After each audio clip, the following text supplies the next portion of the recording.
This is Dominick. Dominick works at a 5-star restaurant called the Pixel Palace.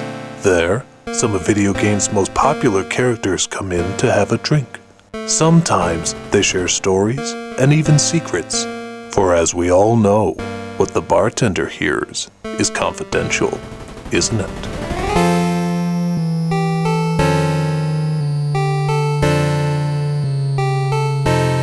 So I'm sitting there tending bar when in walks someone I don't see very often, Fox McCloud. Now, of course, he's part of the Star Fox crew, so he goes on missions very often, but once in a while he does drop by the actual bar. But there's always been sort of this mystery to him.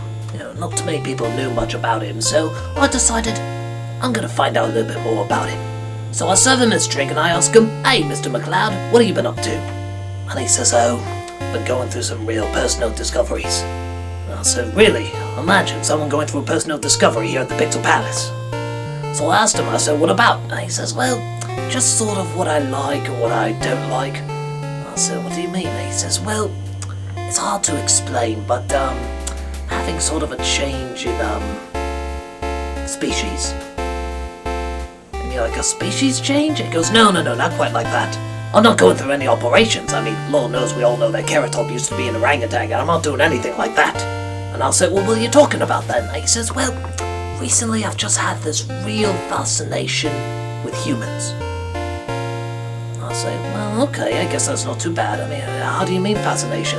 And he says, "I don't know, just something about them, how soft they are, the size of their eyes, the way they design, everything about just this strange fascination with them." And I said, "Are you a humanie?" And he says, "Yes, that's exactly what I am, a humanie. Someone who has a fascination with human life forms." And I said, oh, okay, so you like to get it on with people then?" And he says, "That is a stereotype. Absolutely not true. Sure, there's some animals out there that like to get it on with people, but it is a stereotype that humanies are a part of that." And I said, "Look, Mr. McCloud, there shouldn't be any shame in it. If it floats your boat, it's how you were born." And he says, "No, has nothing to do with it. I'm not that kind of person." And I said, "Okay, well, what does a humanie do then?" And he said, "Well, the main thing that humanies like to do is we like to dress up like humans. You know, the lowercase humanies just sort of tuck in their tails and wear human ears on the side of their heads.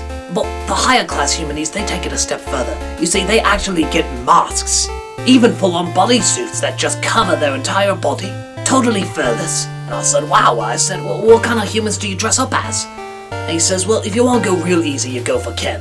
You know, like Ken and Barbie, because, he already sort of looks plastic. If you want to get a little more complicated, you go for a puppet like Howdy Doody, or any of the main characters from Corpse Bride. You see, the more smooth and plasticky it is, the more popular it is. It's all about having no fur. If there's any fur in it, we want it gone." And I said, "Okay, well, what do you go dressed as?" He says, "I go dressed as Jessica Rabbit. Sort of a cross-humanie, if you were. I mean, let's face it, she doesn't exist, so she already sort of looks smooth and plasticky already." And I said, "Now hold on, you're dressing up as Jessica Rabbit?" And he said, "Yeah." And I said, "There's no sexual issues with this at all?" And he says, "No." "Are you sure? Because it sounds like there's some sort of sexual undertone going on here." And he says, "No, not at all. I just like the dress." And I said, "Okay, as long as you're sure. Well, what else do you humanies do?" And he says, "Well, we like to get together and play games and talk to one another, make jokes, sodomize one another, and then usually go out and have a bit of dinner." I said, wait, hold on. What was the middle part?" And he said, "Oh, we like to go out to dinner." I said, No, before that." And he said, "Oh, well, we sodomize each other." And I said, "Okay.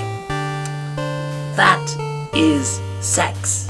That is sex. This is a sexual thing." And he said, "No, it isn't." I said, "Yes, it is. You just said you have sex with other people." He goes, "Yeah." And I said, "That makes it a sexual thing." He says, "No, it doesn't." I said, "Why not?" And he said, "Because we're in costume. It's our other identities do it, not us doing it. Therefore, it's okay."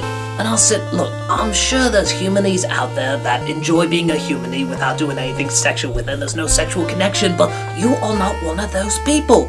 You clearly have some issues." And he said, "Look, if I want to get dressed up as Catwoman every other night and get it on with another humanie dressed as Batman, that's my prerogative. But it's not a sexual thing. Just because there's sex in it doesn't make it a sexual thing."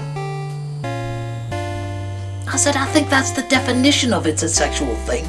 He said, no, it's not. I said, okay, whatever works for you, mate. So we sat there in silence for a little bit, not saying a word to each other, and then I decided to bring up to him, I said, you know, people have something very similar to what you're talking about. He says, what do you mean? I said, well, I don't know if it's always a sexual thing. He says, it's not a sexual thing. I said, okay. And I said, but there are people who have a real fascination for dressing up as animals.